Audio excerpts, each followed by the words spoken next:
Yuk, langsung kita gas videonya guys. Let's go. Lihat TikTok soalnya ada orang Malaysia buka just tip produk-produk Indonesia. Iya. Sampai cemilan-cemilan apa dimasukin. Salah satunya ada Humans juga. Salah Humans. Jadi awalnya dari situ, mungkin karena ringgit juga kan naik banget ya. Jadi banyak yang mereka mulai datang ke Indonesia buat belanja. Jadi harga Humans tuh salah satu yang affordable banget buat mereka gitu. Terus awalnya dari situ kita ngeliat kayak rame banget orang Malaysia belanja di store kita. Iya lagi. Ramai tahu orang tak? Malaysia belanja Teman gitu. saya baru beli bag dari Indonesia tau. Brand Arts. Ni Brand art. ARTCH Arts. Ya ni bagnya dia baru beli dari Indonesia.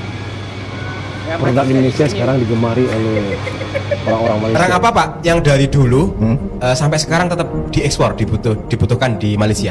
Pertama kerupuk. Kerupuk ya? Kerupuk itu Juga digemari. bisa dibilang 40% komposisi dari kontainer, 30% lah. 30% komposisi kontainer isinya kerupuk semua.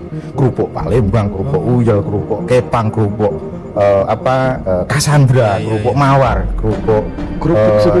tahu. Iya. Itu Berapa persen tadi Pak? 30% dari kontainer itu isinya kerupuk semua. Barang-barang Indonesia mampu membanjiri pasar Malaysia. Bahkan, banyak pedagang Malaysia yang memilih datang langsung atau rutin memborong produk Indonesia setiap bulannya untuk dijual kembali di negaranya karena dinilai lebih menguntungkan. Produk-produk lokal mampu menembus pasar luar, diminati, dan terus mengalir ke Malaysia. Guys, orang Malaysia ni kalau pergi Indonesia mesti diorang shopping dekat Indomaret kan. Tapi diorang selalu ada template list yang diorang selalu beli macam Bang Bang, Silver Queen and so on. So today I nak recommend barang-barang apa sahaja yang Malaysian kena try, tapi banyak dari diorang yang tak tahu kalau benda ni sedap and susah nak cari dekat Malaysia. So, this is my favorite French fries. Dia ada sauce dalam dia. Ni I tak sure dekat Malaysia. Anak muda Malaysia juga mengandungi Ini produk-produk snack Indonesia. ayam masa kecil. Ni ada brownies. Ni sedap. Sedap. Yang ni pun sedap, mogu. Di dalam dia ada jelly, lepas tu banyak perisa. Tapi I prefer yang strawberry. Ni cheese crackers. Kalau sambil Mr. Wookie, sambil buat pigeons. Dan ni keripik singkong juga. Apa kalau dekat Malaysia? Keripik Sebut singkong? I lupa lah. Yang ni sebetulnya dia oleh-oleh Bandung, tapi selalu kat Indomaret mana-mana selalu ada. Tak logik lah harga barang dekat Indomaret ni. Bayangkan, saya beli 6 item dalam plastik ni, harga dia RM38,600 sahaja. Kalau hari tu saya convert duit daripada ringgit Malaysia ke Indonesia rupiah, RM10,000 tak sampai RM2.50 dalam RM2.40. Bayangkan kalau RM40,000 lah katakan. 2.5 darab dengan 4, dalam RM10, RM9 je. Ya Allah, dah lah. Ada coklat, ada air, minyak angin, fresh care, ada aiskrim, air mineral. Kenapa murah sangat ni? Bukan cuma lagu dan film Indonesia yang mendominasi Malaysia, bukan cuma tapi lagu, sekarang snack film, sampai kuliner kita pun tapi snack menjajah dan negeri produk jiran. Indonesia juga menjajah Warganet negeri. Malaysia ada yang bangga, ada yang cemburu buta. Nah, sebelum kita bahas lebih dalam, jangan lupa kasih tahu di kolom komentar.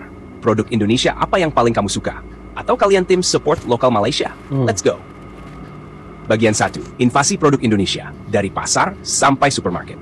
Lupa sejenak-jenak soal budaya pop. Kini rak-rak supermarket Malaysia dipenuhi produk Indonesia.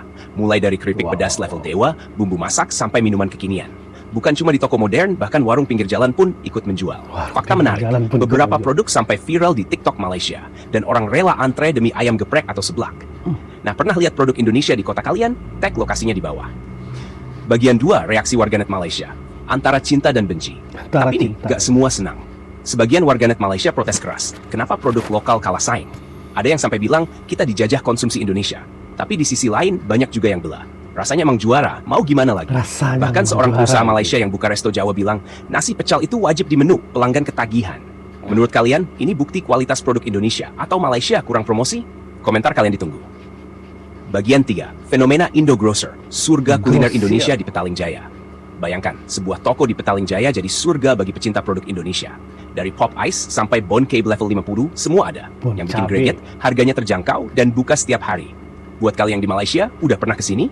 Kasih rating di komentar, worth it atau overrated? Bahkan ada yang bilang, aku gak perlu lagi beli online, tinggal grab and go. Tapi, ada juga yang geram. Ini kan Malaysia, kenapa nggak jual produk lokal saja? Penutup, jadi apa kesimpulannya? Keberhasilan produk Indonesia di Malaysia adalah bukti bahwa kualitas dan strategi pemasaran kita tak bisa diremehkan. Pusing ni duk. Kat Malaysia kita ada 7-Eleven dengan Speedmart. Tapi di Indonesia kita ada Indomaret dengan Alfamart. So tadi Indomaret dah tutup, depan tu kita Alfamart lah. Tommy Smoker. Apa ada pihak bos Ini susah dapat ni. Kalau kat Malaysia selalu ni susah dapat ni. So aku rasa kalau kita bagi bos media ni dia memang suka. Betul Dia memang hidup dia dengan teh ni. Macam lain. Benda lain. Dia ada puisa banana. Pan. Weh, ini kena try ni kat Malaysia mana ada puisa pisang, coklat. Frozen. Tapi comel lah. Kan, kita kat Malaysia tadi ni Robocop lah. Robocop. Star Wars. Jadi adik kat Malaysia ada. Ini tak ada. Kenapa ni adik kat Malaysia? Pemandangan Malaysia menyerbu produk-produk Indonesia. Memang betul tu. Apa benda tu? Benda ni kan. Tak, hotdog dia RM2.50 ni tu. Ada kat Malaysia tak ada? Malaysia berapa? Ada Malaysia. RM5 tu RM6. Oh jangan, kan salah kan? Kono kan? Ada ini. Okay, kalau kita beli Milo kotak kat Malaysia berapa ringgit? Lama lah tak beli, berapa lah? RM3. RM3 eh? Lebih pada. Tapi kat sini RM6,000 RM1.56. Ush, RM1.56 tu. Apa? Milo? Ni RM5. Buku borong ibu. Saya tak tahu nak borong apa sebenarnya. Tapi kita ambil benda yang macam yang kita tak pernah try lah. Botol-botol ni. So, kita dah bayar tadi kan. Tapi, dia bagi receipt ni. Tak, ni receipt macam apa? Macam invoice. Apa? Macam invoice. Macam invoice. Invoice tahun-tahun 80-an, 90-an.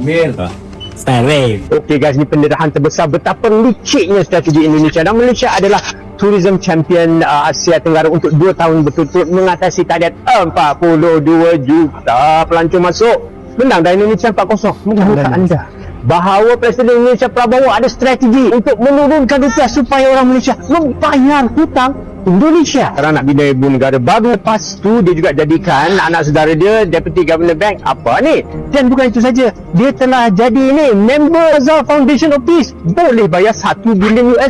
Sebenarnya tuan-tuan dan puan-puan sekalian, Prabowo itu pandai kerana dengan jatuhnya rupiah maka akan jadi seperti air duit masuk ke Indonesia. Sektor Jakarta KL, ingat minyak naik bagi Indonesia. Garuda RM27,646, emas RM938, dekat 50%. Harga bas lebih pada Garuda sangat. Kadar keuntungannya naik sehingga 31 juta. Salah satu syarikat tourism yang terbesar di Malaysia. Bukan itu saja, margin dia daripada 1% ke 5% kerana apa? Lagi ramai turis keluar daripada Malaysia, keluar negara. Ini strategi licik dia ya. Memanglah bila kita ke sana kita shopping, maka untung orang Indonesia. Saya pun tak sangka bila saya ke Indonesia naik Wood, rupanya bayar hutang dia orang kerana 53% daripada customer Wood adalah orang Malaysia. Saya pula, aku dah pergi Indonesia lah, peduli apa aku kurang. Terima kasih guys telah menyaksikan video di channel Link Kapuri ini guys. Jangan lupa like, comment, and share videonya agar tidak ketinggalan video-video menarik, video-video yang lagi viral-viralnya dibicarakan di sosial media kita guys. Tetap berbangga jadi Indonesia dan terima kasih.